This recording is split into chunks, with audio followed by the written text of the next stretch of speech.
दोस्तों नमस्ते प्रणाम। हम किरण शर्मा, हम मंजू शर्मा अपना यूट्यूब चैनल पर सबके स्वागत करै छी। नमस्ते प्रणाम सब दीदी भाई जी के प्रणाम, सब यूट्यूब फैमिली के प्रणाम, जते चाची माई दीदी सुनबे सबके प्रणाम करै छी।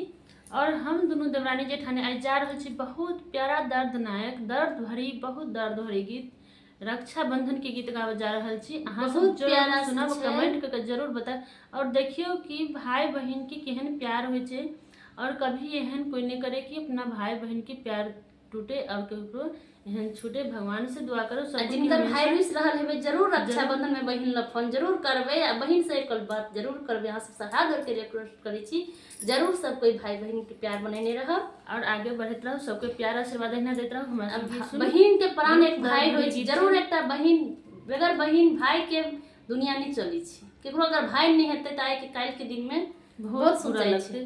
ताहि के लके हम सब बहुत प्यारा सा दर्द भरी गीत बनेने छी। अहाँ सब जरूर सुनब, कमेंट करके जरूर बताएब और प्यार आशीर्वाद जरूर देब। साल भर पयलै भैया राखी के त्योहार यो दुलरुआ भैया।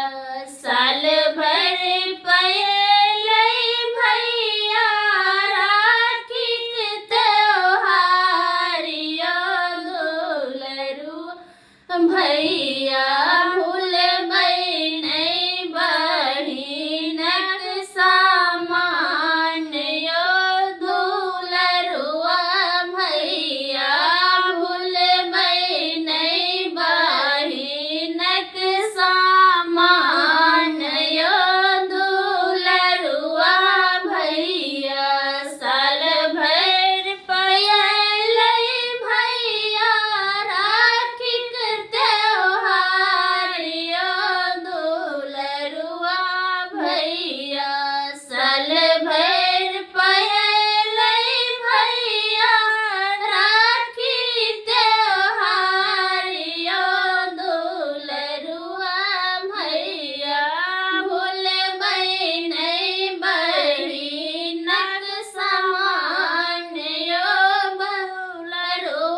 दुलरुआ भैया। भाई तहै छै भैया बहिनक परान यो दुलरुआ भैया। भूलबै नहीं बहिनक समान यो दुलरुआ भैया। भूलबै नहीं बहिनक समान यो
अइयो ना बहिन के दुआरिया दुलरुआ भैया अइयो ना बहिन के दुआरिया दुलरुआ भैया सारी ने साया चाही चाही नहीं कंगनियो दुलरुआ भैया